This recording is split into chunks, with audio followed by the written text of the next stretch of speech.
Welcome to Shredder Fanfic. Like, subscribe, and hype video. Join members to gain early access to new videos.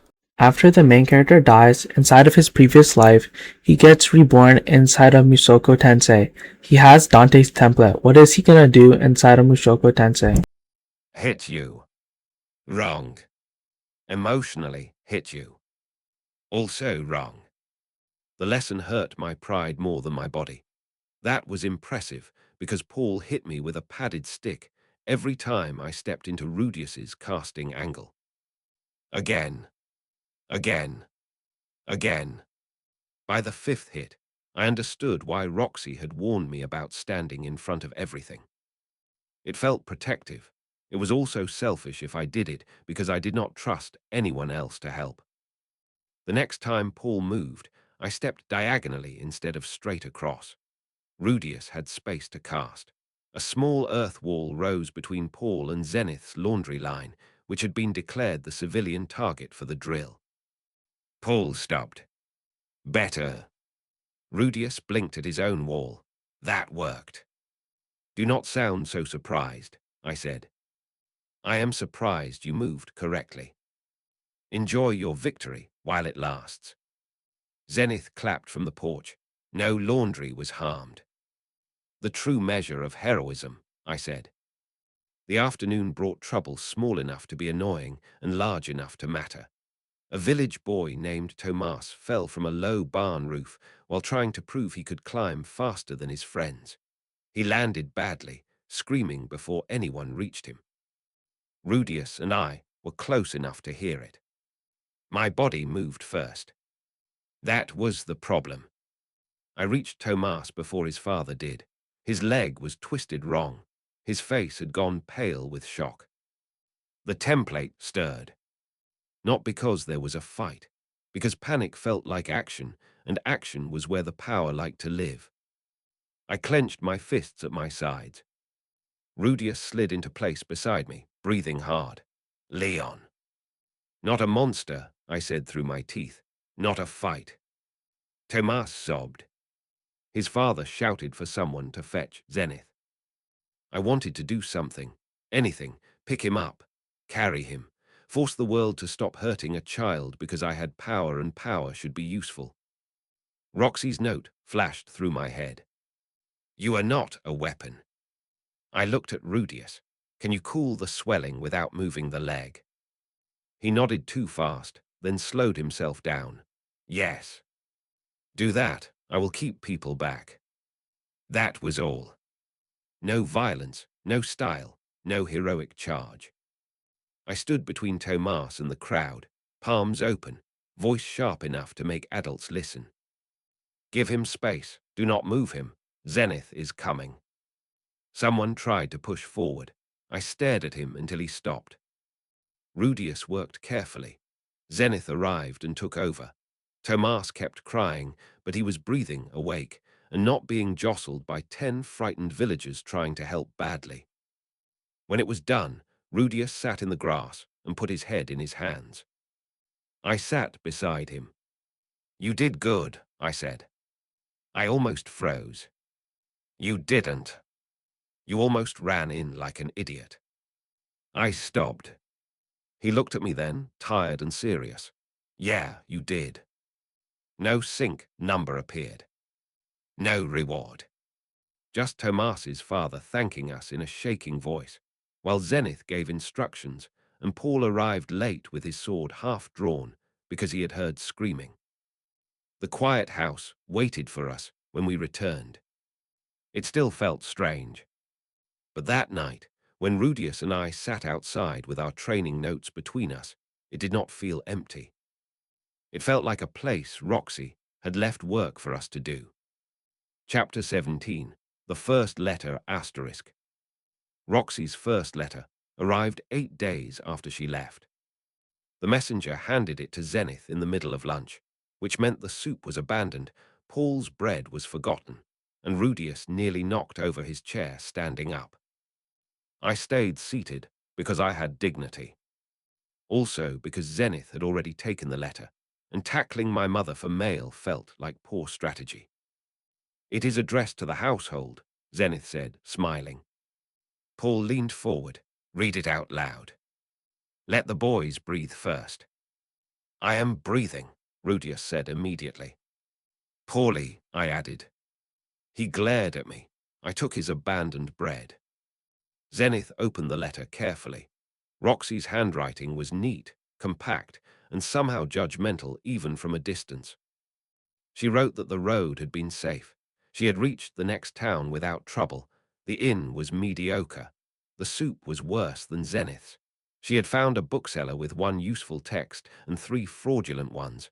She hoped we were studying. Then Zenith paused. There are sections for each of you. Paul puffed up. Ah, she missed my wisdom.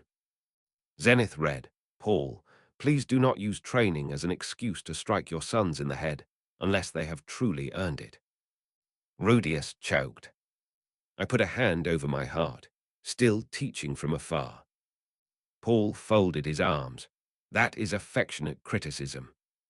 It is accurate criticism, Zenith said. Her section was warmer. Roxy thanked Zenith for her kindness, her patience, and the food packed for the road. Zenith's eyes softened enough that even Paul stopped joking. Then came Rudius. Roxy reminded him to write slowly, practice compression without rushing, and remember that intelligence was not the same as wisdom. He listened like the letter might vanish if he blinked. Finally, Zenith looked at me. Leon, I deny everything. She has not accused you yet. Preparation. Zenith read, Leon, if you are making a joke while this is read, stop. Everyone looked at me. I closed my mouth. Zenith continued, good. You are likely trying to make everyone believe you are less affected by my departure than you are. This is foolish, transparent, and expected. Rudius made a sound, like a wounded bird. Paul laughed so hard Zenith had to elbow him. I stared at the table. She is abusing Mael. She says, Zenith continued, clearly enjoying herself, continue the 1-inch drill. Continue formation practice with Rudius. Do not confuse restraint with hesitation. If someone must be protected, act. If someone must simply be helped, do not turn help into a battle. The room quieted. Zenith lowered the page. There is one more line. Read it, I said. I expect to hear that both of you are becoming better, not merely stronger. That was unfair. Useful, but unfair. After lunch, Rudius and I copied the letter sections into our notebooks. Paul pretended not to care about his section and then asked Zenith to read it again when he thought we were outside. We heard him. We let him have it. That afternoon, training changed. Not because Roxy had given us new instructions. She had not. The drills were the same. Water thread, 1-inch stop, formation movement, judgment questions, written review. But a letter made the work feel observed again.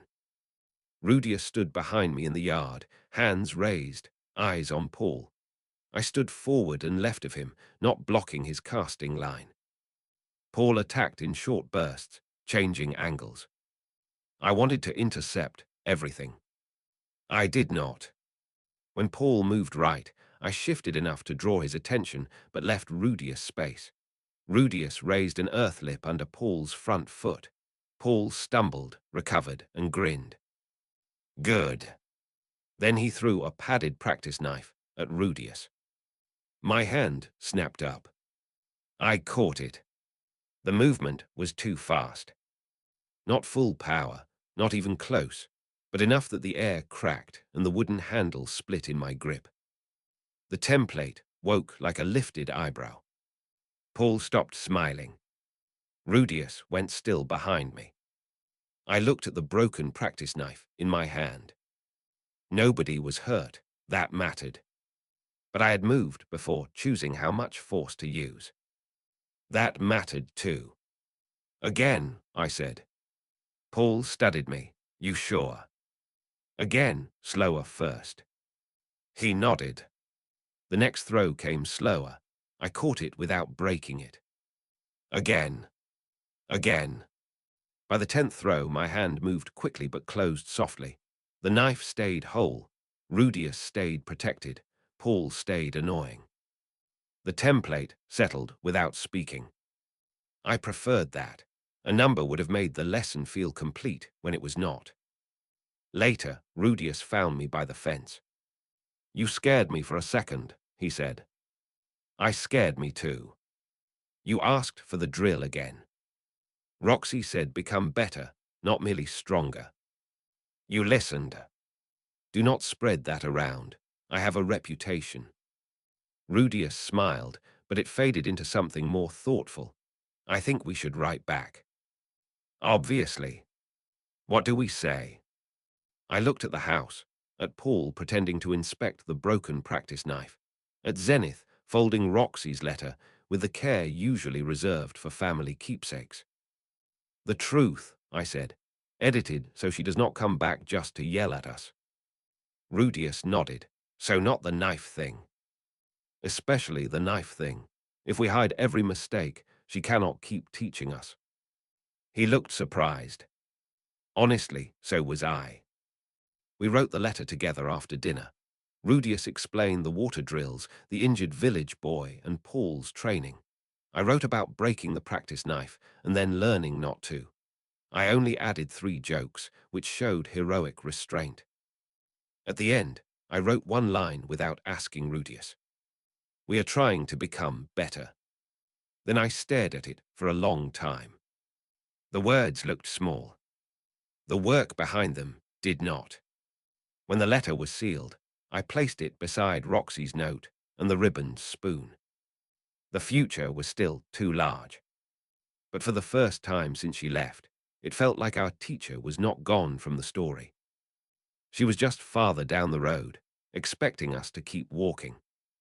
Chapter 18, Bad Weather Drill ***. The first storm after Roxy left rolled over Buna village, like the sky had decided to test our roof. Rain hammered the shutters. Wind clawed at the trees. Paul looked outside, nodded once with the seriousness of a man about to say something responsible, and declared, "Perfect training weather."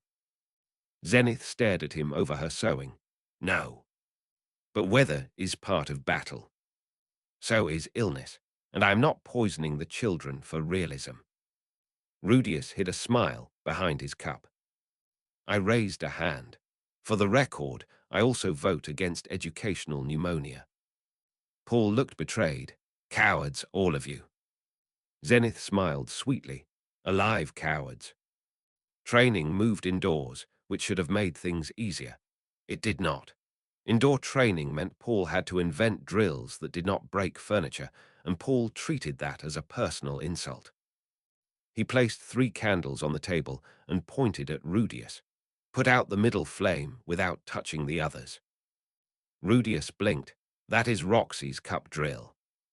"No, this has fire." "Revolutionary," I said. Paul pointed at me. "You stand behind him and keep your mouth useful." Impossible standard. The first attempt blew out all 3 candles. The second attempt blew wax across the table. The third attempt left the middle flame standing and put out the other 2. Rudius buried his face in his hands. "I hate wind magic." "Wind also hates you," I said. He kicked my shin under the table. Progress. When my turn came, Paul tied a ribbon around one candle and told me to stop my hand close enough to bend the flame without touching the wax. "No reinforcement," he said. "You keep taking away all my best personality traits. If your personality needs reinforcement, we have bigger problems." I leaned over the candle. The flame shivered under my breath. My hand stopped half an inch above it.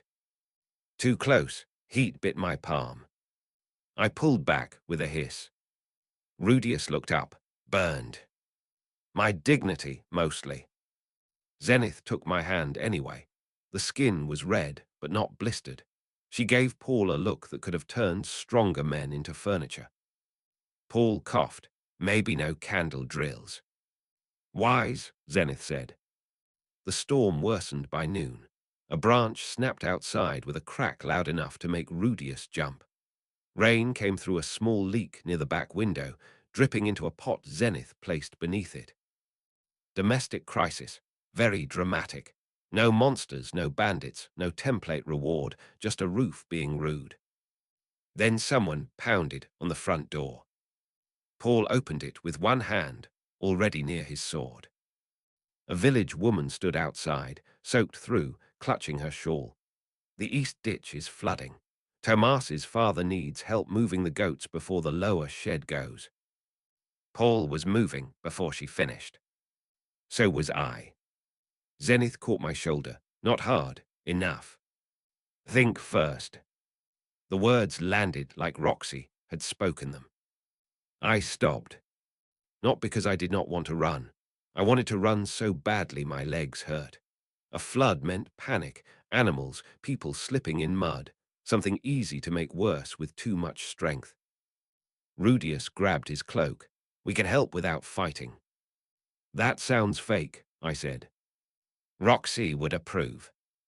Low blow. Zenith wrapped a scarf around my neck, then did the same to Rudius. Stay with Paul. Do not be heroes if workers are needed.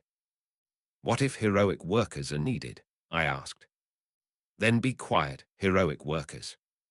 The east ditch looked worse than expected.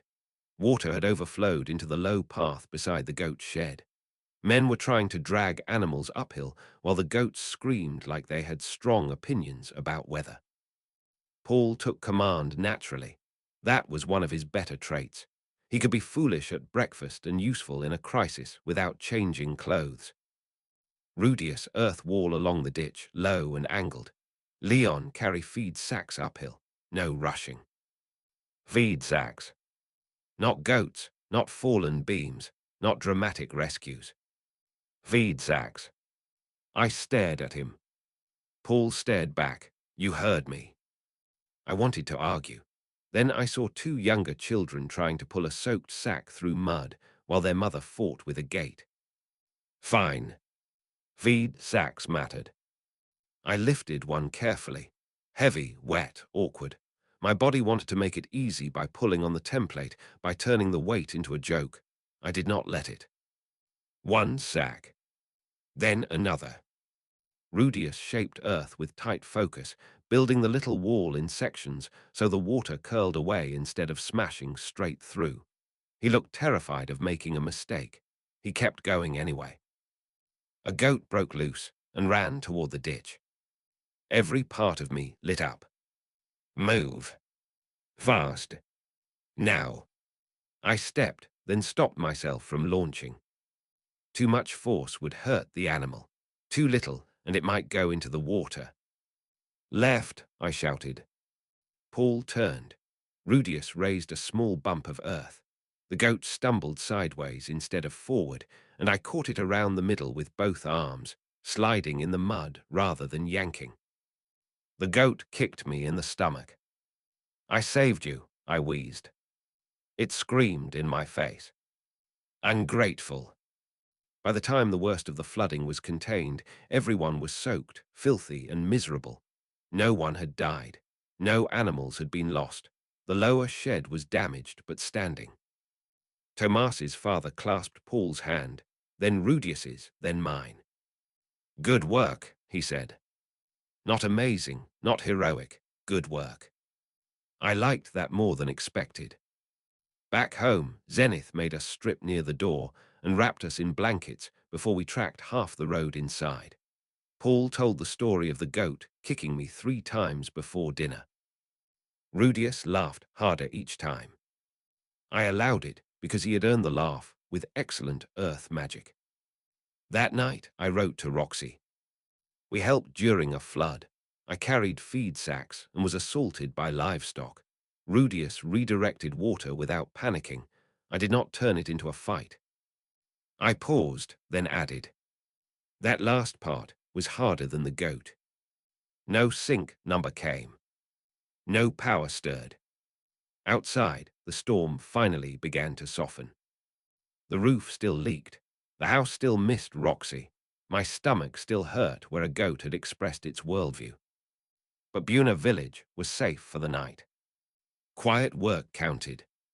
Chapter 19. The Knife That Stayed Whole. Paul repaired the practice knife 2 days after the storm.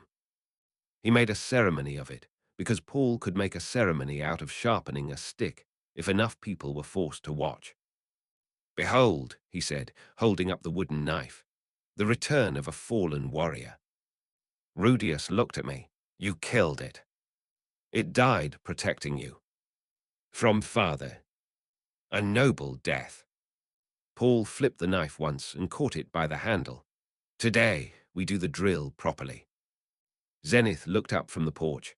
"Define properly. No broken knives. Acceptable. No broken children. Required. No broken fathers." Zenith considered. Preferred. Paul's confidence wavered. The drill was simple. Rudius stood behind me with enough space to cast. Paul moved around us and threw the padded wooden knife at different speeds and angles. My job was to intercept only when needed, avoid blocking Rudius, and stop the knife without crushing it. Simple meant nothing. The first throw went wide. I moved anyway. Wrong. Paul tapped my shoulder with his practice sword. "You left your position." The knife was suspicious. The knife missed.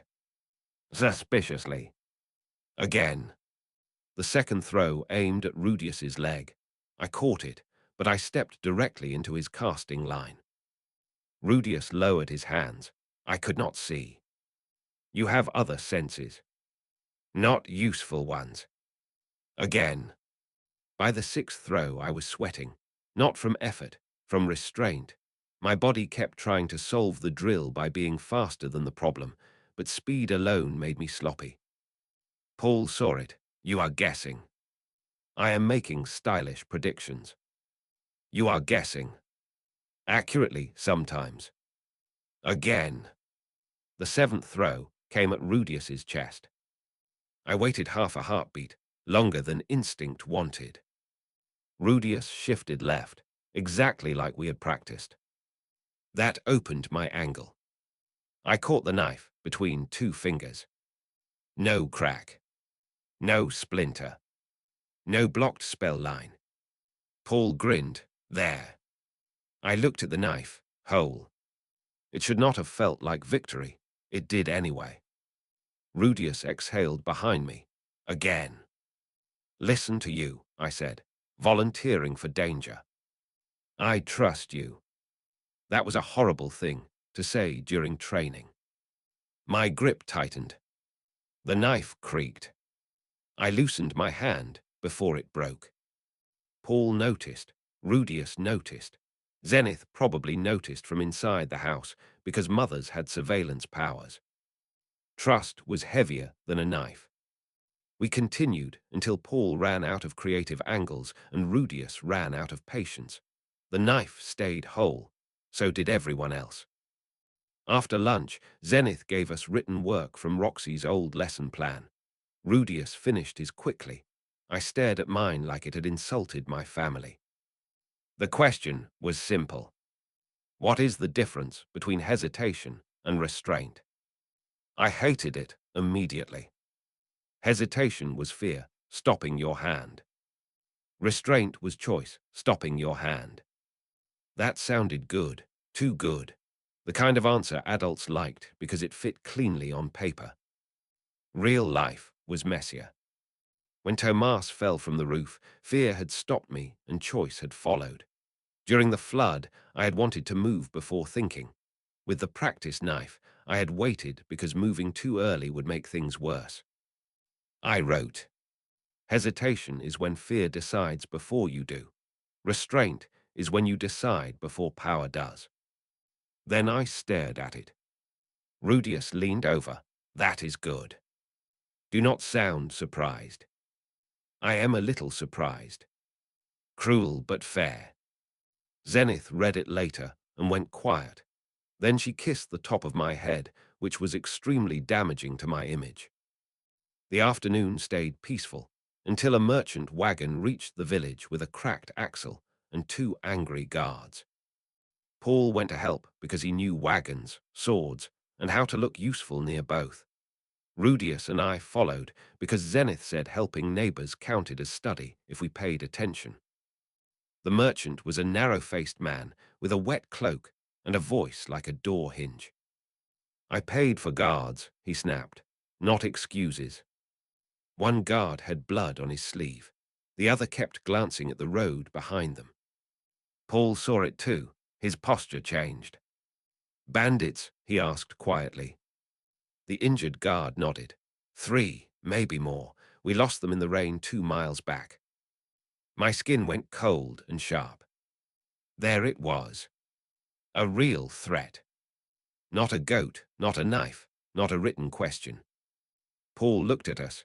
Inside, now. Father, Rudius began. Now.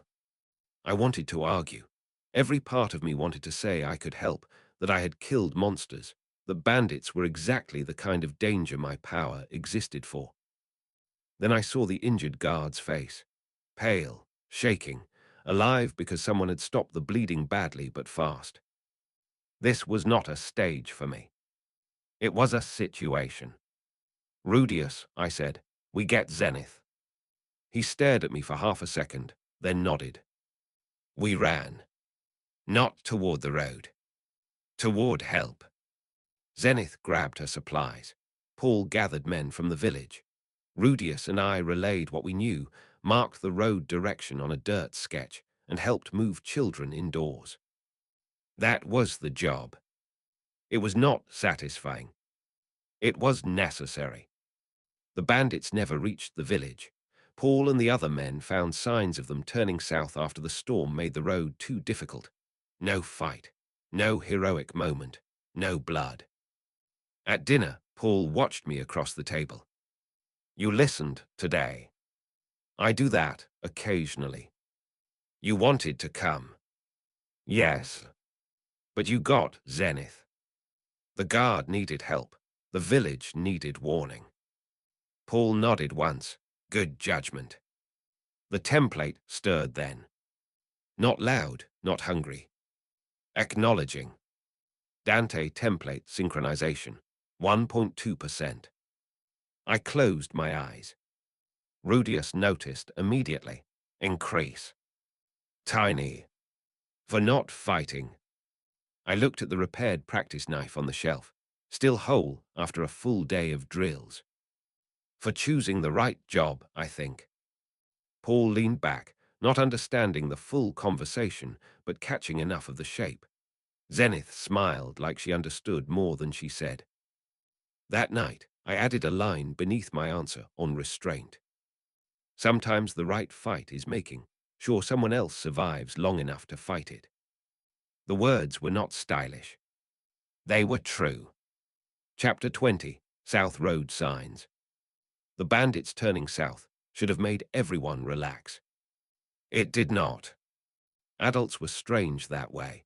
When danger came straight at them, they shouted, grabbed tools, and looked useful. When danger went somewhere else, they got quiet and started imagining all the places it might go next. Paul spent the morning checking fences that did not need checking. Zenith reorganized medical supplies twice. Rudius drew a map of the road south, erased it, then drew it again with more trees. I watched all of this and made the mature decision to steal an apple. Zenith caught me before the first bite. Leon, this is emergency nutrition. For what emergency? Paul is brooding near the goats. Someone has to stay strong. She took the apple, cut it into slices, and handed me 2. That was motherhood, defeating crime while still feeding the criminal. After breakfast, Paul called Rudius and me outside. We are not hunting bandits, he said immediately. I closed my mouth. Paul pointed at me. That was for you. I said nothing. Your face was loud. Rudius nodded, very loud. Betrayal, I said. Paul ignored me and knelt beside the dirt. He drew the village, the road, the lower fields, and the wooded line to the south. If men like that are nearby, we prepare. We do not chase. We do not panic. We make sure people know where to run and where not to stand. That sounded suspiciously like the kind of work that did not involve hitting anyone. Roxy would have approved. Annoying. Paul gave Rudius the job of marking spots where earth walls could slow movement without trapping villagers. He gave me the job of walking those routes and checking whether a child, an old woman, or someone carrying supplies could move through them. You want me to test escape paths? Yes. By walking? Yes. At normal speed? Leon. Cruel. It was not cruel. It was useful. That made it harder to complain honestly, so I complained dishonestly instead. The first route went from the lower field to the well road. Clear, flat, easy. The second route cut behind Tomas's barn and through a narrow gap between two fences. I made it through fine. A smaller child would too. An adult carrying supplies would curse Paul for existing. I reported that. Paul adjusted the plan. The third route looked good until Rudius pointed out that heavy rain would turn it into mud. I remembered the goat's shed and agreed with deep personal bitterness. By noon, we had a real village plan. Not heroic. Not stylish. Real. Zenith looked it over and added where injured people should be brought if something happened. That changed the whole map. Suddenly, escape routes had to connect to care points. Rudius stared at the lines like he was seeing strategy become responsibility. This is more complicated than I thought, he said. Most useful things are, Zenith replied. I looked at Paul. Did you know that? Occasionally.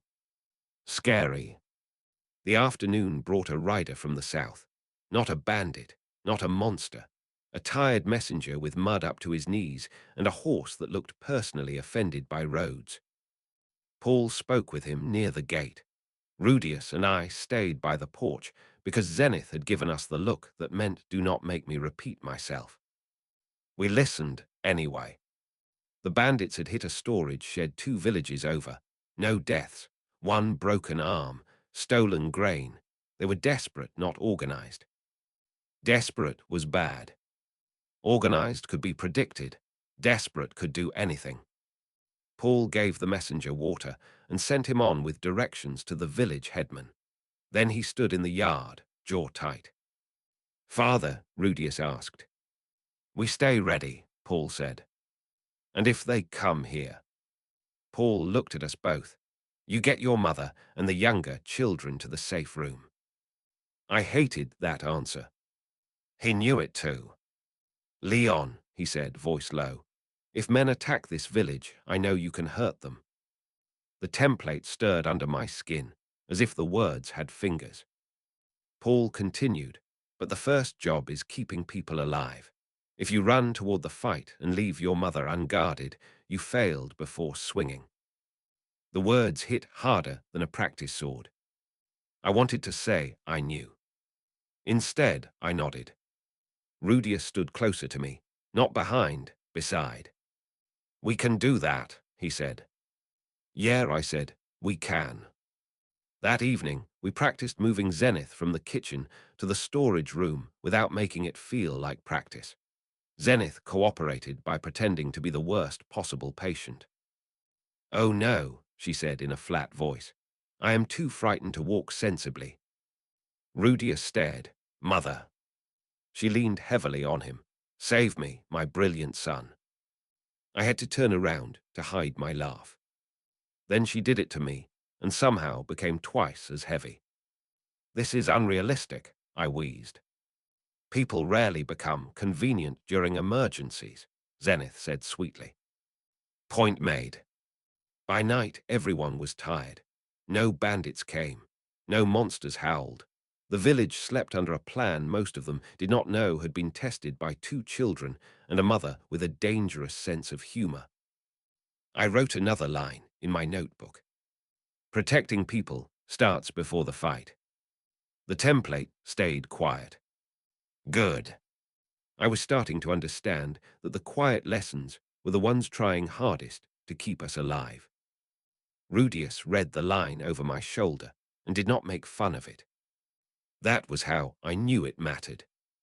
We should add evacuation marks to the map tomorrow, he said. Look at you becoming responsible. Disgusting. You are the one writing serious notebook lines. Temporary illness. He smiled, but neither of us closed the notebook. The map stayed open between us until the candle burned low, full of little roads, safe rooms, and warnings no child should have needed to understand.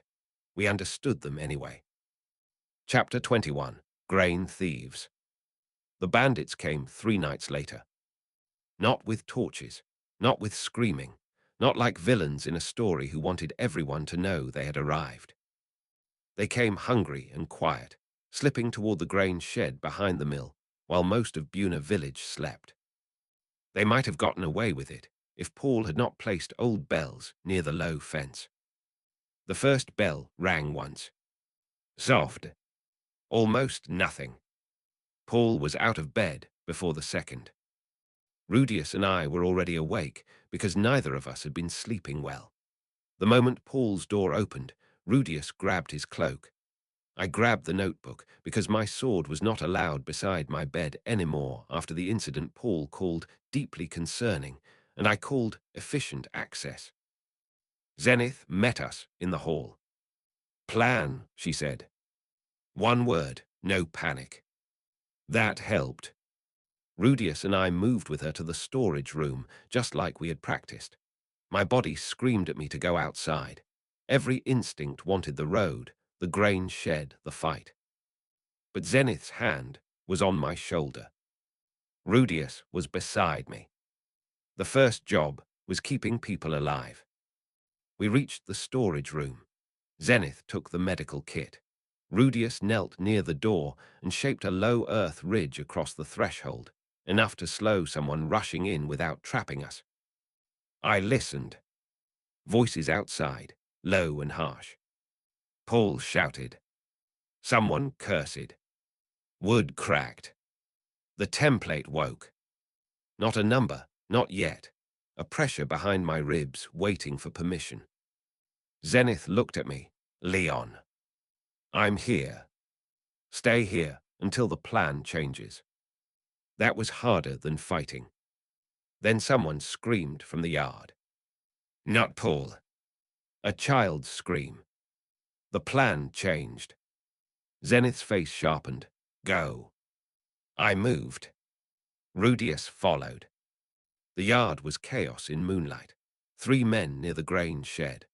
Paul fighting 2 at once with the kind of controlled violence that reminded me he had been dangerous long before he became our ridiculous father. The scream came from Tomas's younger sister, Lena. She had come outside with a lantern and frozen near the well. One bandit saw her. He was not attacking yet. He was deciding. That was enough. I ran, but not straight at him. Roxy's voice lived in my head. Choose before power does. Rudius, mud. Rudius understood instantly. Water hit the dirt in front of the bandit. Earth rose under it. His foot sank and slid. I reached Lena first, scooped her up, and carried her behind the woodpile. Carefully, no reinforcement crush, no heroic leap, just fast enough. The bandit yanked his foot free and raised a knife. Now. I stepped between him and the woodpile. Bad night to be stupid, I said. He lunged. I could have killed him. The line was there, knife in hand, child behind me, threat active. But Rudius's mud had slowed him. His balance was bad. His wrist was open. So I broke the knife instead. My palm struck the flat of the blade with a thread of reinforcement. Metal snapped. My other hand hit his chest, not full power, not even close, just enough to take his breath and drop him into the mud. He stayed down, gasping. Alive. I hated how much effort that took. Another bandit saw me and decided the small child was the problem worth solving. He charged with a club. That one gave me less room. Rudius shouted, A small earth wall rose between us, too low to stop the man, high enough to trip him. He stumbled forward. I met him with my shoulder and turned the impact sideways. The club missed my head by an inch. My elbow hit his ribs. Crack! He collapsed with a sound I felt in my teeth. Alive, yes, breathing, yes, fighting, no. Good enough. Paul finished his second opponent and turned toward me, eyes wide for half a second before he saw Lena behind the woodpile. Status, he shouted. Two down, alive, I shouted back. Lena. Scared. Lena sobbed agreement. The last bandit looked from Paul to me to Rudius and made the smartest decision of his criminal career. He ran. Paul started after him, then stopped.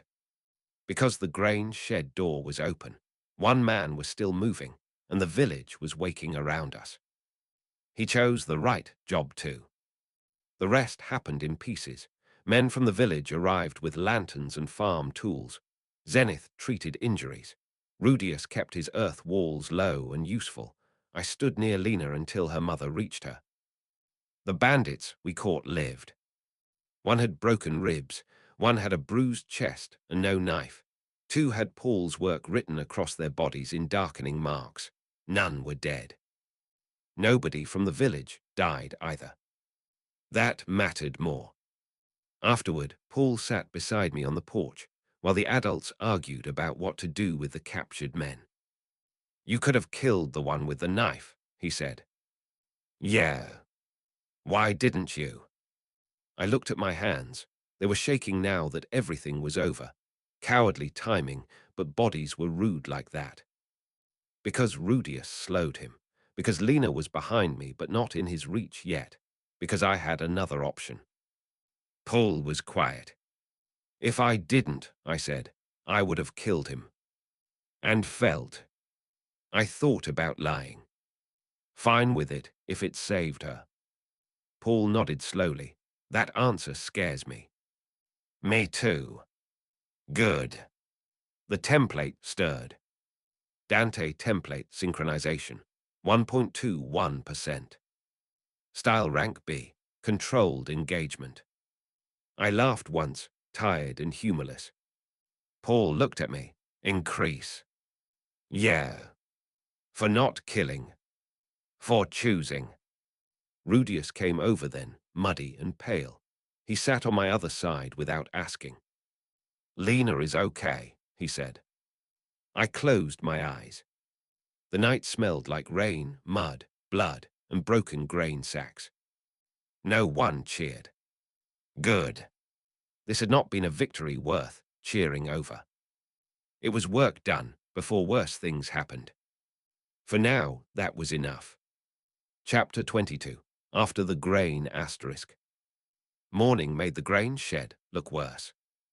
Night had hidden the details. Morning was rude enough to show everything clearly. The broken latch, the torn sacks, muddy footprints, blood on the ground where one of the bandits had fallen, and Lena's lantern lying cracked beside the well. The village gathered around it, in small, tense groups. Nobody cheered. Good. Cheering would have made me want to leave. Lena stood with her mother near the mill. She had a blanket around her shoulders, even though the sun was warm. When she saw me looking, she hid behind her mother's skirt. That hurt more than the club almost hitting my head. Rudius noticed. Of course he noticed. Brothers were terrible like that. She was scared before you reached her, he said quietly. I know. You saved her. I know. Both things were true. Neither fixed the way she looked at me. Paul spent the morning speaking with the village headman and the men guarding the captured bandits. Zenith treated injuries without asking whether the patient deserved gentleness. That was one of her most dangerous traits. She made mercy look normal. The bandit whose knife I broke would not meet my eyes. The one whose ribs I cracked did. He looked at me like I was not a child. That was the problem. By noon, every adult in Buna village had decided to have opinions. Some thought Paul should have chased the runner. Some thought the prisoners should be beaten before being handed to the next patrol. Some wanted to know how 2 children had helped stop armed men. That last part kept circling back to us. Rudius answered questions better than I did. He talked about mud, angles, and keeping Lena away from danger. He sounded small on purpose, not weak, small. I tried to do the same. I hit him while he was off balance, I told the headman. Hard enough to crack ribs. He had a club. And you are 6. Very advanced for my age. Paul closed his eyes. The headman did not laugh. I shut up. Later, Paul pulled me behind the shed. No jokes when people are afraid, he said. People are always afraid of something. Then learn when the joke helps and when it hides you from the room. That was annoyingly precise for Paul. I kicked a stone into the mud. Lena looked scared of me. Paul's face changed. Less father with lecture, more father who understood too much. She saw violence, he said. Some of it came from you. Even controlled violence is still violence. So what? I should have let him grab her. No. Then what am I supposed to do with that? Carry it without making it her problem. I hated that answer. Not because it was wrong. Because it gave me work. That afternoon, Zenith made me bring soup to Lena's house. This is emotional warfare, I said. This is neighborly care. Those can overlap. Leon. I took the soup. Rudius came with me because he was either loyal or wanted to watch me suffer, possibly both. Lena's mother answered the door. She thanked us, took the soup, and called Lena over. The girl came slowly, eyes fixed on the floor. I crouched before I spoke, small on purpose. Hey, I said, you dropped your lantern last night. I held out the repaired handle. Paul had fixed what he could. The glass was gone, but the frame was whole enough to keep. Lena looked at it, then at me. You broke the knife, she whispered. Yeah. You broke him too. I breathed in. Rudius went very still beside me. A little, I said, because he was going to hurt you, but I did not kill him. Could you? There it was. The question adults kept walking around because children were better at aiming straight for wounds. Yes. Her fingers tightened in her mother's skirt. But I didn't want to, I said. I wanted you safe. That was more important. Lena stared at me for a long time. Then she took the lantern handle. Thank you, she said so softly, I almost missed it. It did not fix everything. It fixed enough for one afternoon. On the walk home, Rudius said, you answered honestly. Hated it. You did it anyway. Tragic pattern. He smiled. That night, the captured bandits were tied for transport to the nearest authority. Paul agreed to ride partway with the escort in the morning. I wanted to ask to go. I did not. That was also progress. Instead, I sat with my notebook and wrote, if people fear the thing that saved them, do not punish them for being afraid. Rudius read it upside down from across the table, because apparently privacy was optional if you were brothers. That is a good rule, he said. It is an annoying rule. Most good rules are. I pointed my pencil at him. When did you become wise? I am not wise. I am repeating Roxy in different words. That made the rule easier to keep and harder to ignore. Roxy had left, but she kept ambushing me through everyone else's common sense. The template stayed silent. Good. I was beginning to suspect some of the most important lessons refused to make noise. Before bed, Zenith checked on me. She did not ask if I was fine, which was good because I would have lied. She only sat beside me and smoothed my hair once. You did not make it worse, she said.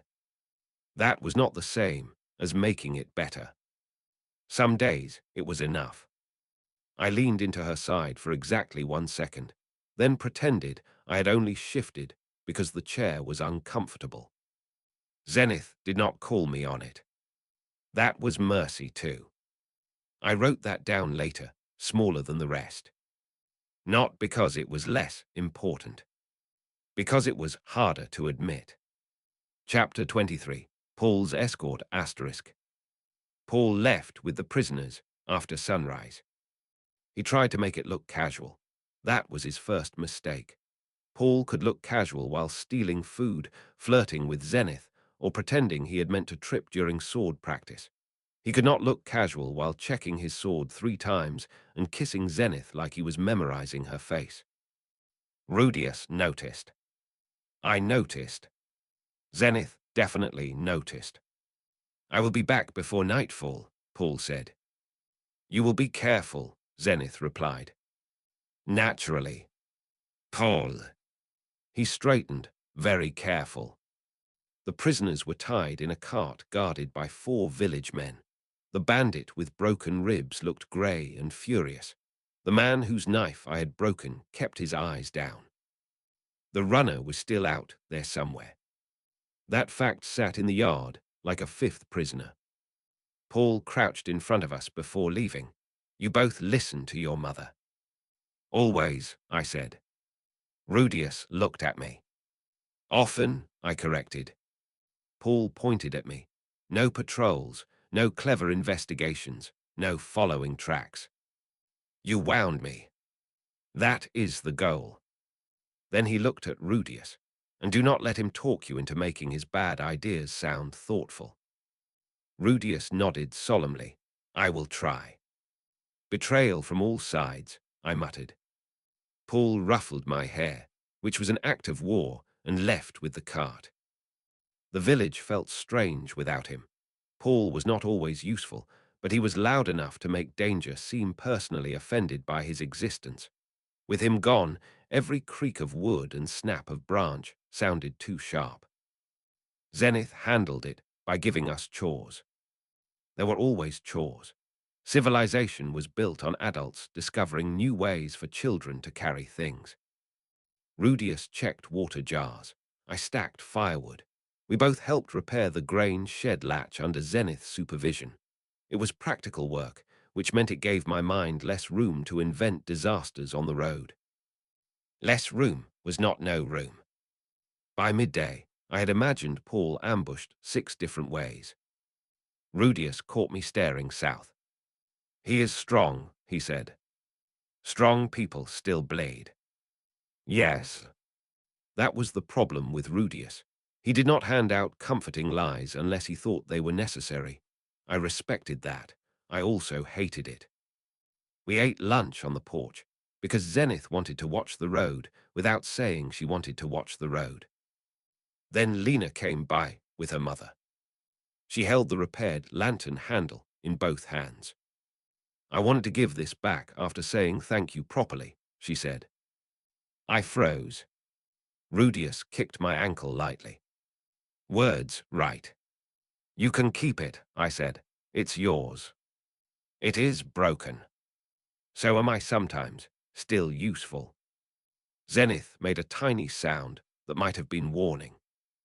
Lena thought about that with grave seriousness. Mama says you were brave. Your mama is kind. Were you scared? Adults should hire children to interrogate criminals. No one else cut that cleanly. Yes, I said. Lena looked surprised, but you joked. I do that when I am scared. Why? Because if I sound calm, sometimes my body believes it long enough to do the right thing. Rudius looked at me like I had said something important by accident. Lena nodded slowly. I cried. That was also reasonable. I don't want them to come back. Me neither. She handed me a small cloth bundle. Inside were 2 sweet buns, slightly crushed. For you and Rudius, she said. Then she ran back to her mother before I could say anything stupid. Rudius took 1 bun. You are getting paid in baked goods now. Finally, the respect I deserve. Zenith smiled, but her eyes stayed on the road. The afternoon dragged. We trained lightly because nobody had the focus for anything harder. Rudius practiced small earth ridges. I practiced catching the repaired knife. Zenith made us stop every time one of us glanced south for too long. Near sunset, hoofbeats came. I was on my feet before thinking. Zenith stood too. Paul rode into view with mud on his cloak, a cut over one eyebrow, and an expression that tried very hard to become a grin before Zenith saw him. It failed. Zenith marched down the road, Paul Greyrat. Good news, Paul said quickly. Prisoners delivered. Your head. A branch. Paul. A branch held by a man. Rudius exhaled. I realized I had been holding my breath. The runner had tried to free the prisoners near a bend in the road. Bad plan. Worse execution. Paul and the escort stopped him. No one died. The runner was captured too. Paul looked at me while Zenith cleaned the cut. You stayed. You told me to. That has never stopped you before. I am experimenting with maturity. Dangerous. Unstable. He laughed, then winced when Zenith pressed the cloth harder than strictly necessary. That night the house was loud again. Paul told the story badly. Zenith corrected the medical parts. Rudius asked tactical questions. I ate my sweet bun and pretended my hands had not shaken when the hoofbeats first sounded. Before bed, I wrote Roxy another letter. Paul came back. I stayed where I was supposed to stay. It was awful. I think that means it mattered. I almost added that I hated every second of it. Then I wrote it anyway, because Roxy could detect missing honesty through paper. Rudius added his own note beneath mine, explaining that he had helped Zenith check the supplies and had only looked down the road 23 times. 23, I asked. Estimated. Liar. Fine, 31. We left that in 2. No template number. No reward. Just Paul snoring in the next room and Zenith telling him to roll over. Sometimes enough was not dramatic. Sometimes enough came home before sunset. I fell asleep listening to that awful snoring like it was music. In the morning, I would deny that under oath, threat, or mild inconvenience. But that night, the sound meant Paul was home. So I let it be loud. Chapter 24, The Wrong Kind of Brave Asterisk. The village boys wanted to see me break something. They did not say it like that. Children were smarter than adults gave them credit for and worse at hiding what they wanted. They asked if I could show them the move from the grain shed, or how fast I really was, or whether I could break a stick with one finger. Tomas brought a branch the size of his arm. This one, he said, eyes bright. Lena stood behind him, holding her repaired lantern handle like a charm. That was the only reason. I did not make a joke immediately. Rudius watched from the porch with the expression of someone waiting to see if I would be stupid. A fair expression, historically supported. No, I said. Tomas blinked. No. Correct, strong start. But you broke the bandit's knife. The knife was being rude. Several children laughed. Tomas did not. I want to see. There it was, not fear today, admiration. Somehow that was worse. Fear made distance. Admiration made invitations. I looked at the branch. I could break it. Easily. Too easily. Make them gasp. Make Tomas grin. Make the story of the grain shed into something clean and exciting instead of mud, blood, and a little girl screaming. The template did not stir. Good, even it knew this was a trap. Breaking things is not a trick, I said. Tomas frowned.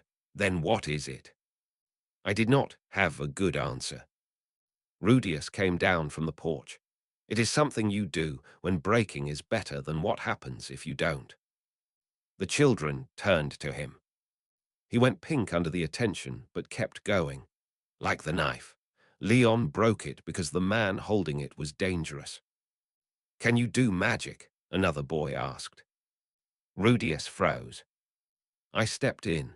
He can make adults regret underestimating him. Rudius gave me a grateful look. Lena raised her hand. Can you teach us the safe room route? Everyone looked at her. She held the lantern handle tighter. If bad men come again. That changed the shape of the afternoon. No branch breaking, no showing off, no little audience cheering for violence they did not understand. Instead, Rudius drew the village map in the dirt. I marked the routes we had tested. Tomas asked where to run if he was near the mill. Lena asked what to do if her mother was carrying supplies. A smaller child asked if goats had to go to the safe room too. No, I said. What if it is a nice goat? Especially no. The children laughed, and this time it did not feel wrong. We practiced walking the route from the mill to the storage room. Walking, not running. Rudius explained that running made people fall. I demonstrated by nearly slipping on purpose, and only partly on purpose. Tomas helped his younger cousin over a muddy patch. Lena told two boys not to block the door. The smaller child continued arguing for goat rescue policy. By the end, no one had seen me break anything. They had learned where to go. That felt better. Paul found us near the storage room and stared at the children lined up in a rough queue. What is this? My private army, I said. Rudius sighed. Emergency practice. Paul looked at the map, the children, the routes marked with sticks, and then at me. Your idea. Lena's. Lena hid behind Tomas, but looked proud. Paul nodded to her. Good idea. She smiled. Then Paul ruined everything by deciding the adults needed to learn the same routes. The children loved that. Adults, as it turned out, were terrible students. They argued about who should stand where, forgot not to block doors, and one man insisted he could carry 3 sacks and still move quickly until Zenith made him try it. He could not. By sunset, half the village had practiced reaching the safe room or the well road. Nobody called it playing. Nobody called it fear either. Preparation had a better sound. Afterward, Tomas walked beside me back toward the house. I still think breaking the branch would have been interesting, he said. It would have been. Why not do it after? Because then you would remember the branch more than the root. He thought about that. Maybe. Definitely. You are bossy. Advanced for my age. He grinned and ran off. Rudius caught up to me near the porch.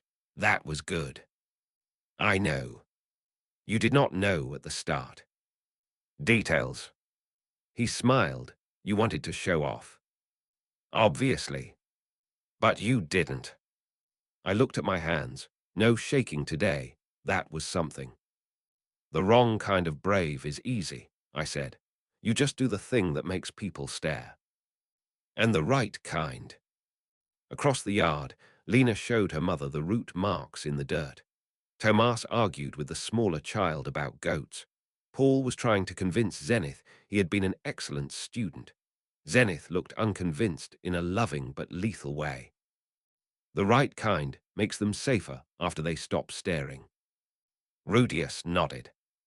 The template stirred faintly, not enough for a number, more like attention. I ignored it. That was becoming easier. Not easy, easier. That night, I added a new rule to the notebook. Never turn someone else's fear into your performance. It looked like something Roxy would underline 3 times. Rudius suggested adding it to the village map. I told him that was dramatic. He said I had no right to criticize anyone for drama. That was unfair because it was accurate. In the end, we copied a simpler version onto the bottom of the route page. Practice is for safety, not showing off. The words looked plain. Good. Plain words were harder to twist into applause.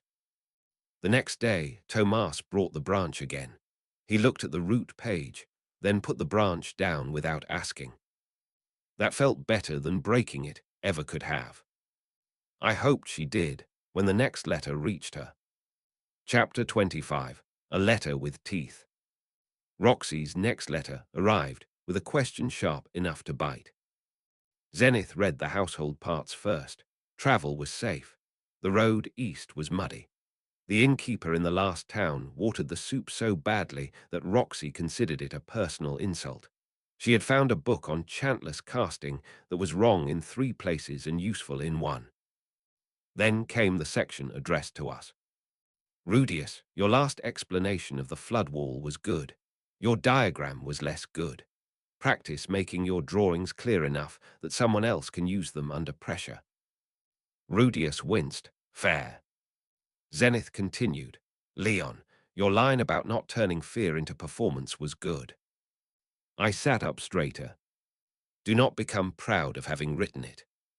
I slumped. Paul laughed. Zenith kept reading. A rule is not proven when written. It is proven when obeyed while inconvenient. Roxy had been gone for weeks, and still somehow aimed directly at my ribs. The final page contained a drill. Not a spell, not sword work, a village drill. Roxy wanted Rudius to write instructions for the safe routes, as if explaining them to a stranger. She wanted me to test whether those instructions worked without adding corrections out loud. That was evil. It was also exactly the sort of thing she would assign because she understood our flaws too well. Rudius liked being the clever one in the room, which meant unclear instructions hurt his pride. I liked fixing problems loudly, which meant silence hurt mine. Roxy had aimed at both of us with 1 sheet of paper. I miss her less when she is not assigning homework, I said. Zenith folded the letter. That means you miss her. I said what I said. She wants me silent, I said. Rudius looked at the page. For the whole drill. Monster. Teacher, Zenith corrected. Those overlap. We started after lunch. Rudius wrote the route instructions carefully, tongue poking out at the corner of his mouth while he concentrated. He made 3 copies, mill to storage room, lower field to well road, and Tomas's barn to the east lane. My job was to hand the instructions to villagers and watch. Not explain. Not joke. Not say, no, left, your other left, when old Mr. Carrow immediately turned the wrong direction. I suffered heroically. Mr. Carrow read Rudius's first note, squinted at the map, and walked toward the chicken pen. Rudius made a strangled sound. I put a hand over my own mouth. Mr. Carrow reached the chickens, realized something had gone wrong, and looked back at us. Can the boy talk? I shook my head. Shame. The chickens judged all of us. Rudius took the note back, red-faced, and rewrote 2 lines. The second attempt went better. Not perfect, but better. That was the point. Instructions were a kind of protection too. If only we understood the plan was bad. By late afternoon, Rudius had improved all 3 route pages. He was tired and irritated, and trying not to show how much he cared. Naturally, I helped. Your handwriting no longer looks like a spider dyed in ink. Thank you. High praise. He smiled despite himself. The last test was Lena.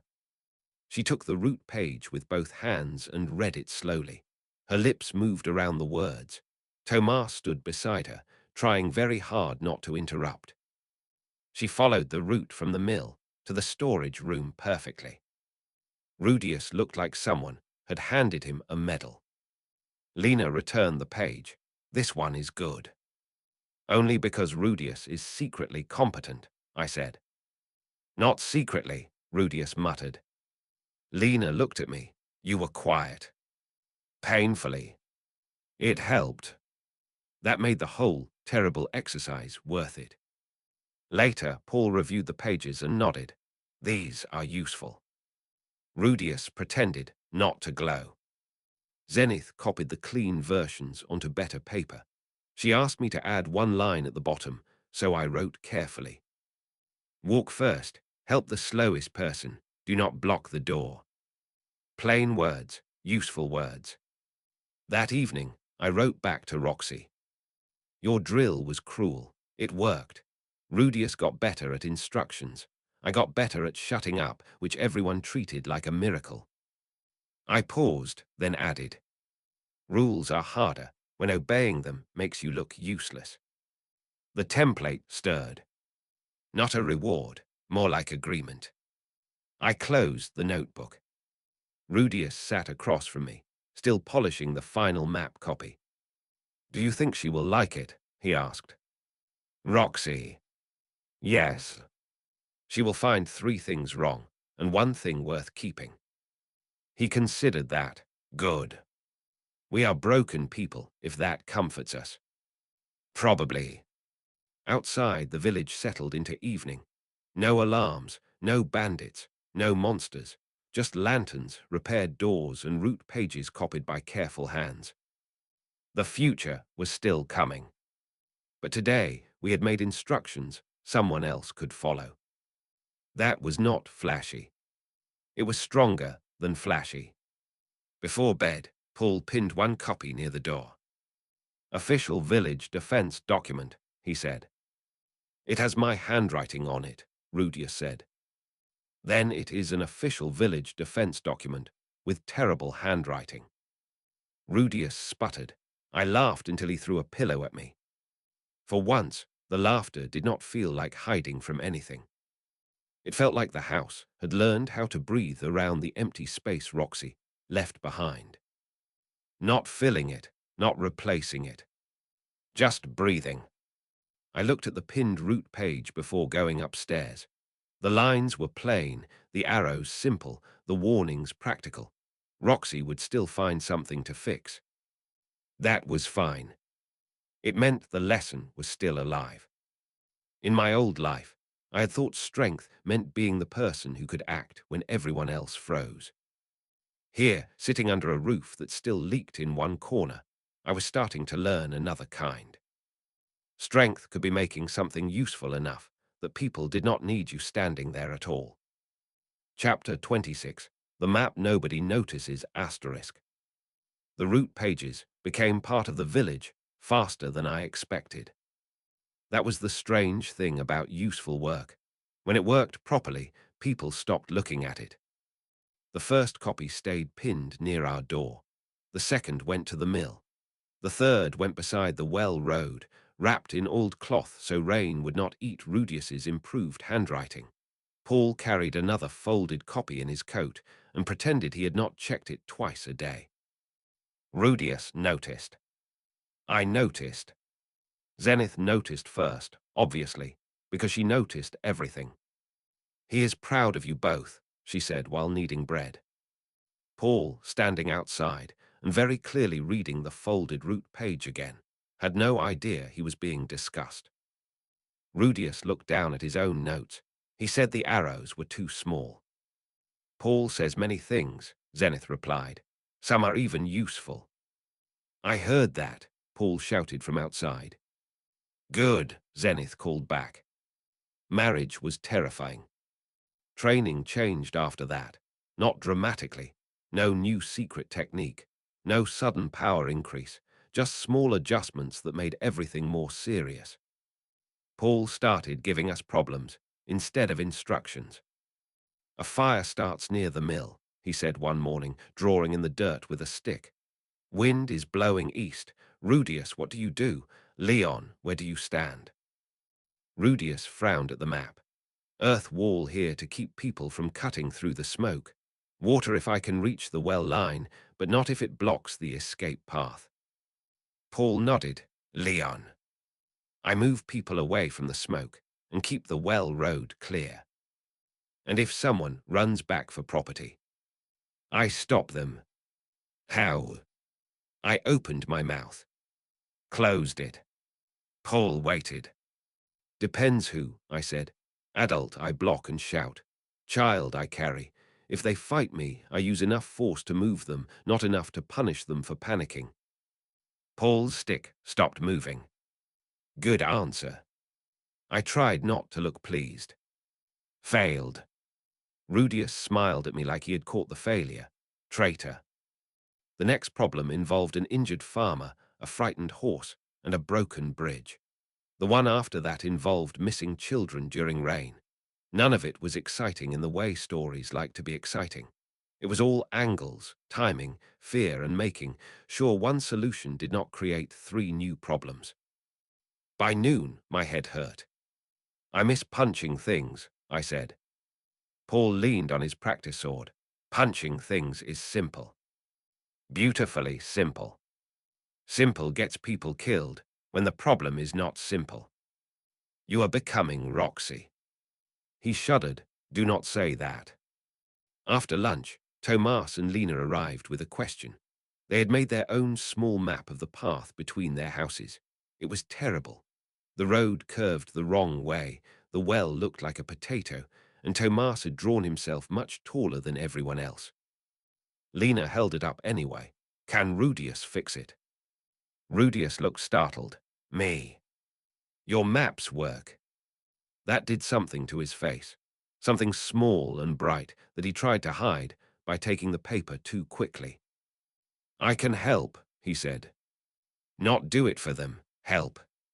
That mattered. We spent the afternoon with the village children, making a map that could actually guide someone. Rudius showed them how to mark turns. I tested whether the instructions made sense by following them exactly and refusing to guess what they meant. This led me into a fence twice. Tomas laughed both times. Your map tried to kill me, I said. You walked wrong. Maps should survive fools. Rudius pointed at me. That is actually correct. Tomas looked offended. Lena took the charcoal and redrew the turn. The second version worked. By sunset, the children had made a rough but usable map.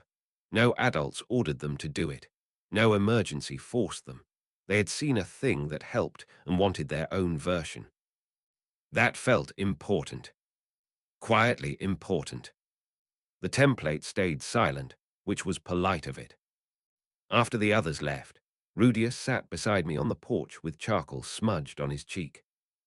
They asked me to help, he said. Yes. Not father, not mother, me. Your terrible handwriting has become trusted. He elbowed me, but he was smiling. Then the smile faded into something more thoughtful. In my old life, I don't think anyone trusted me with anything useful. I looked at the yard. That was the kind of sentence that needed careful handling. Jokes could ruin it. Silence could too. They do now, I said. Rudius nodded once.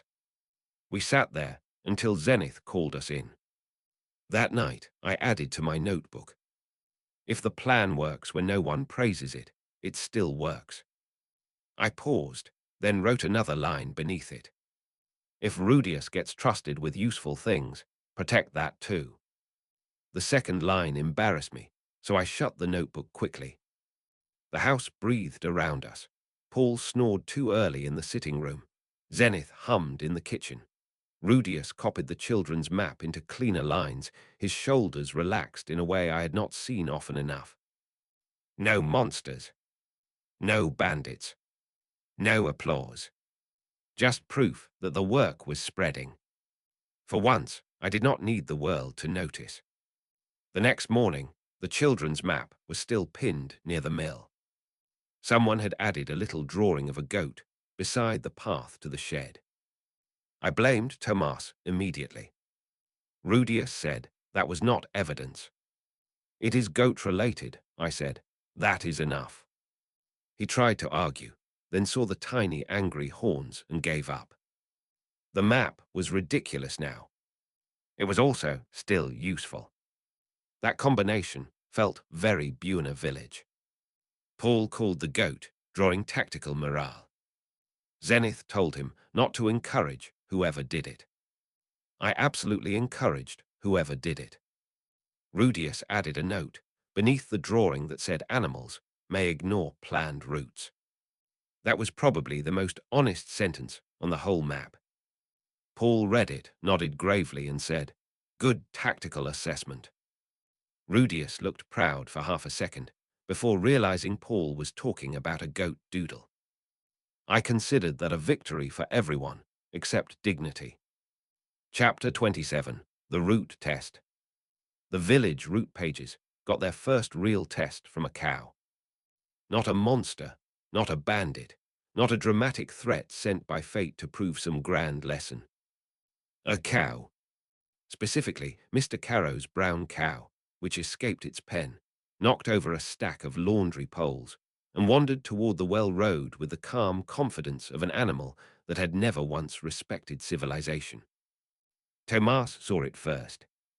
"Route drill," he shouted. That was not the correct response to livestock escape. It was also not entirely wrong. The children moved before the adults did. Lena grabbed the smaller ones and sent them toward the storage room path. Tomas ran to warn Mr. Carrow. Rudius looked at me with wide eyes. "Are we doing this?" The cow chewed grass beside the well road. "Apparently." I did not chase it. That was growth. Paul would have chased it. Paul claimed otherwise later, but he absolutely would have.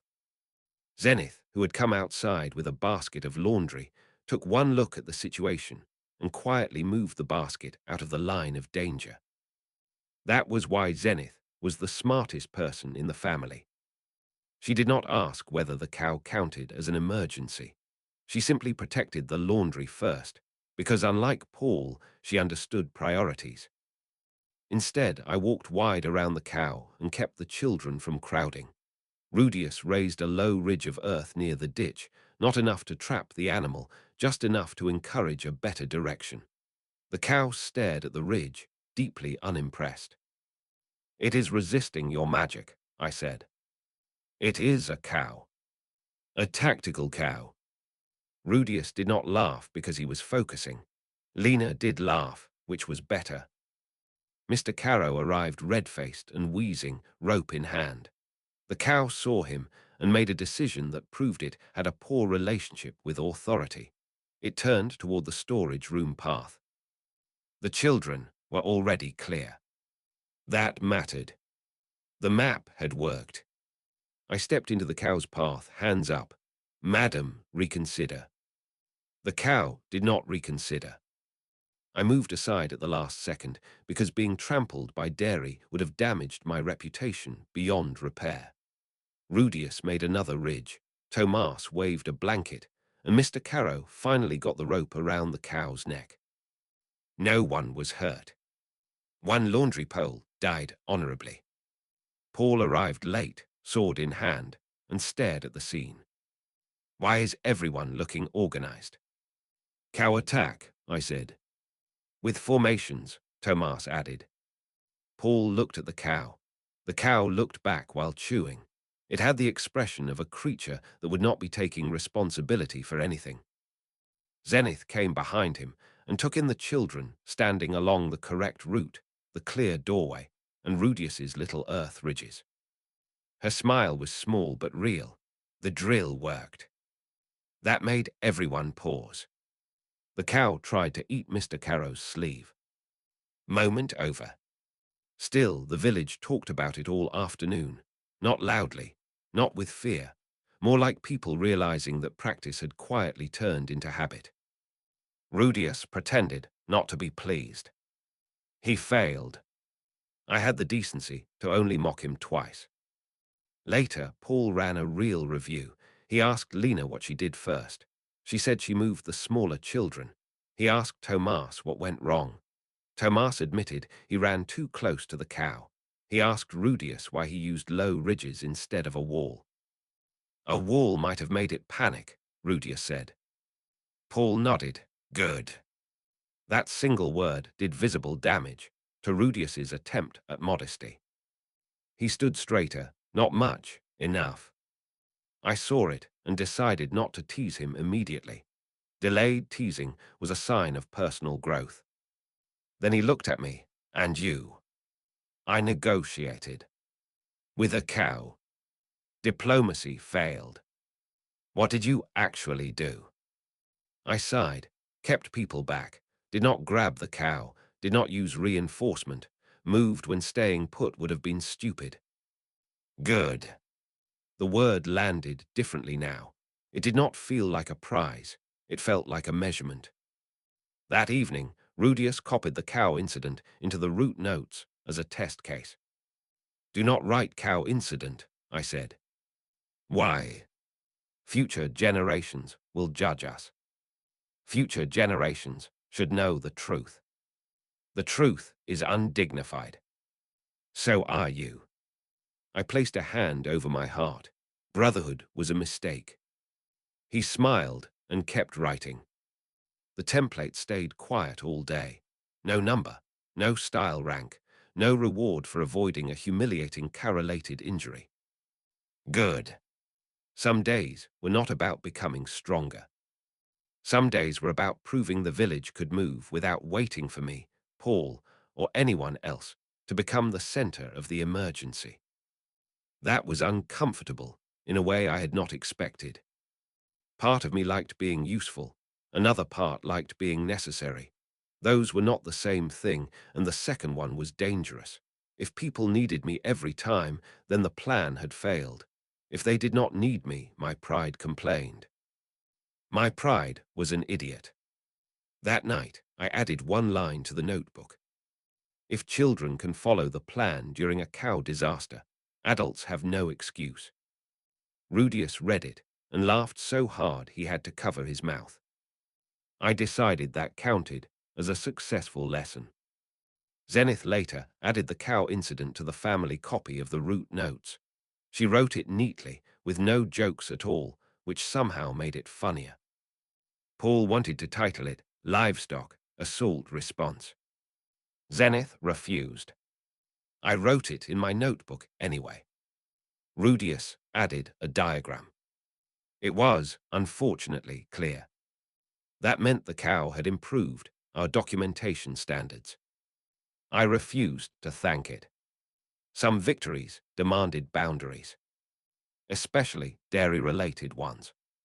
Still, I checked the fence latch twice before bed. Then once more, for dignity. Obviously. Chapter 28, the second copy asterisk. The village decided one map was not enough. This was how civilization worked, apparently.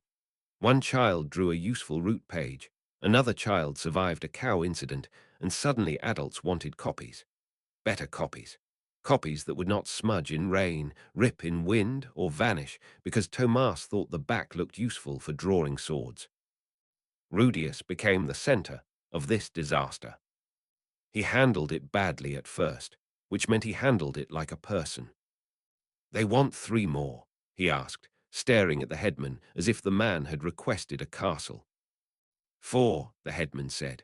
1 for the mill, 1 for the meeting shed, 1 for the well road, and 1 for the south lane. Rudius looked at me. I held up both hands. Do not look at me. I am decorative muscle. You are not decorative, Zenith said from behind us. Thank you. You are often muddy. Less thank you. Paul laughed too loudly and earned a look from Zenith that reduced him to silence.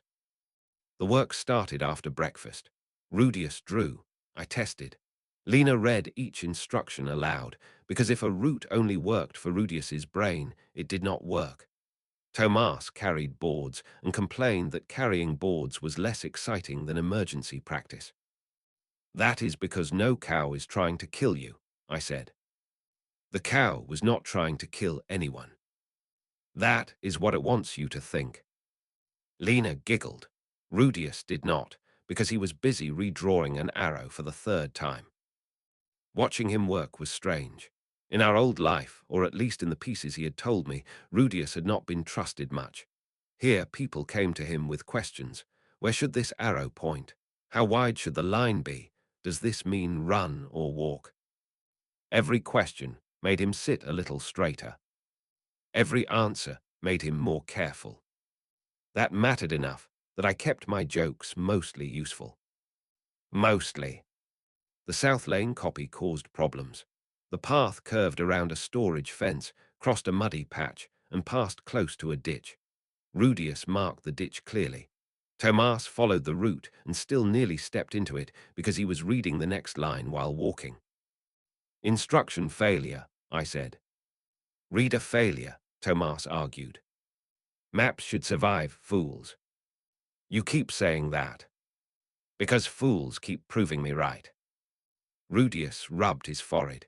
We need a warning before the turn, not at the turn. He rewrote it. Lena tested it next and made it through without trouble.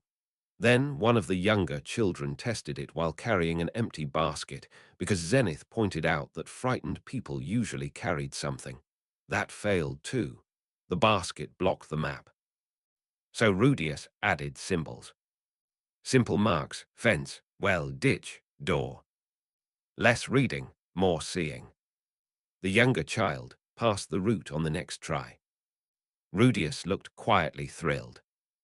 Then Paul ruined his piece by turning it into a drill. Leon, you are injured, Paul said. Emotionally or physically. Leg. Tragic. Rudius, you have to get him to the safe point without blocking the route. Rudius blinked. Carry him. He is too heavy. Rude. Accurate, Zenith called. The drill was awkward and useful. Rudius had to decide when to support me, when to tell me to lean on a fence, and when to call for another person. I had to act injured without being dramatic, which Paul claimed I failed immediately. No one size that much after hurting a leg, Paul said. You have not seen me injured. I have raised you. Then you know my suffering is theatrical. Rudius ignored us both and solved the problem by getting Lena to hold the map while Tomas helped support my other side. I hated how effective it was. Good, Paul said. Rudius smiled before he could stop himself. By evening, the copies were finished. Not perfect, better than before, good enough that people could use them without us standing there. That still felt odd. I had spent so much time thinking protection meant being present, ready, dangerous. But a board nailed near the well could protect someone while I slept. A clear symbol could help a child choose the right path before I even knew there was trouble. Useful work did not always look like me. That was probably healthy. Annoying, but healthy. Rudius stayed outside after everyone else left, staring at the South Lane copy. You okay? I asked. They trusted me to make something that matters. Yeah. What if it fails? Then we fix it. He looked at me, just like that. No, we panic first, blame Tomas, then fix it. Why Tomas? Statistically likely. Rudius laughed, and some of the tightness left his shoulders. That night, I wrote to Roxy.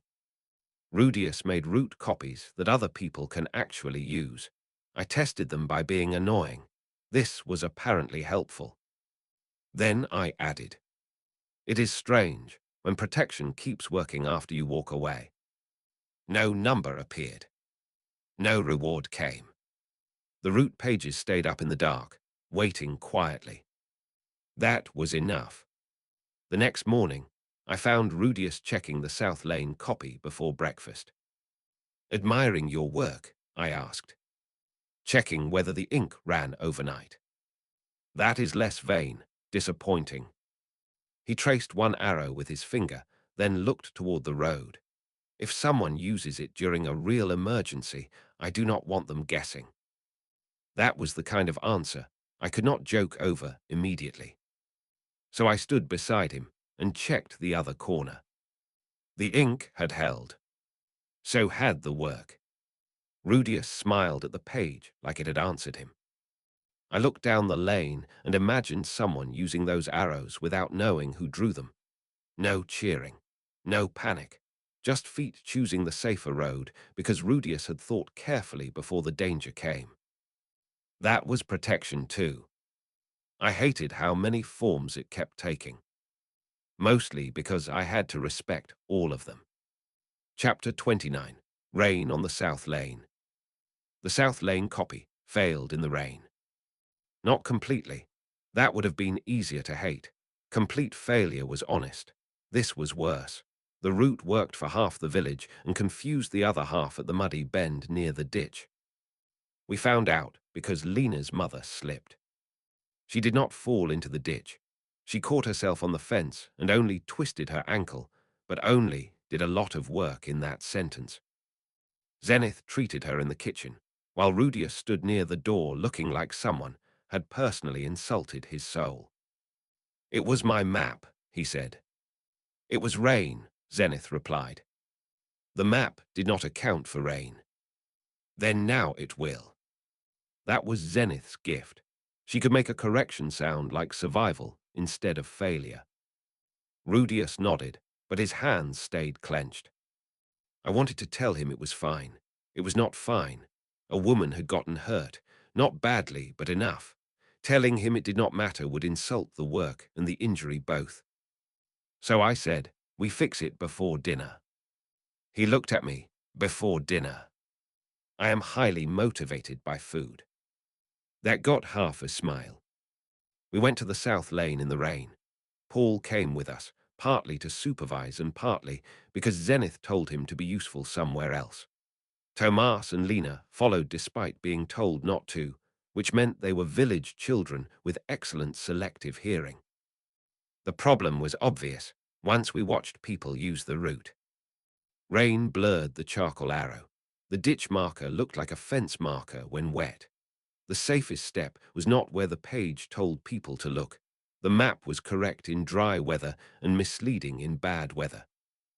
Rudius stared at it, pale. "I should have known." "No," Paul said. Rudius flinched. Paul crouched beside the muddy bend. "You should know now. That is different." Rudius swallowed, but someone got hurt. "Yes." "No comfort lie. Good." Paul pointed at the mud. "So what changes?" Rudius wiped rain from his face and forced himself to look. The route should not pass this close to the ditch in rain. "Good. We need a wet weather mark." "Good.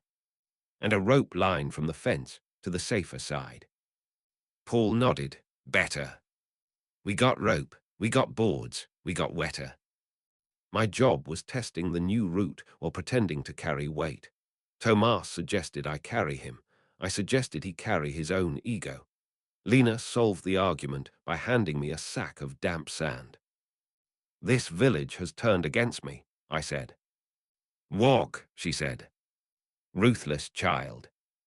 The new route worked better, not perfectly. The first rope sagged too low. The second board shifted under my foot. Rudius adjusted both. Tomas tested it next and slipped only because he tried to jump the last puddle for style. "Failed for stupidity," I said. "Does that count?" "Always." Lena tested it carefully and passed. Paul tested it carrying a sack over one shoulder. Passed. Then he made me test it while pretending one leg hurt again. I did not overact this time. Much. By late afternoon, the wet weather route was marked with carved symbols instead of charcoal. Rudius added a second page that said in plain words, "When the road is muddy, use the rope side." Simple, durable, better. Lena's mother came outside on a crutch Zenith had wrapped for comfort. Rudius bowed so fast I thought he might hit his head on the fence. "I'm sorry," he said. She looked at the new route, then at him. "Did you fix it?" "I think so." "Then thank you." Rudius froze. She smiled gently. Getting hurt was unpleasant. Being ignored would have been worse. That sentence stayed with us. On the walk home, Rudius was quiet. "You are doing the thing," I said. "What thing?" "Turning one failure into your entire identity." He gave me a tired look. "You do that too." "Yes, and I am very annoying. Learn from my mistakes." He laughed once, then sighed. In my old life, when I failed, I stopped trying. There it was again, the old wound under the new skin. Rain dripped from his hair into his eyes. He did not wipe it away. You did not stop today, I said, because people needed the root. Then remember that part. He nodded slowly. That evening, Roxy's letter sat unfinished on the table while we added a new section to the root pages, where the changes plans. I wrote the title. Rudius wrote the instructions. Paul carved the symbols into wood. Zenith made sure Lena's mother had enough salve for the ankle and then checked our wording, because apparently healing extended to grammar. Before bed, Rudius added one line at the bottom of the wet weather page. If this path is unsafe, use the well road instead. Back up route, he said. Look at you, I said, planning for imperfection.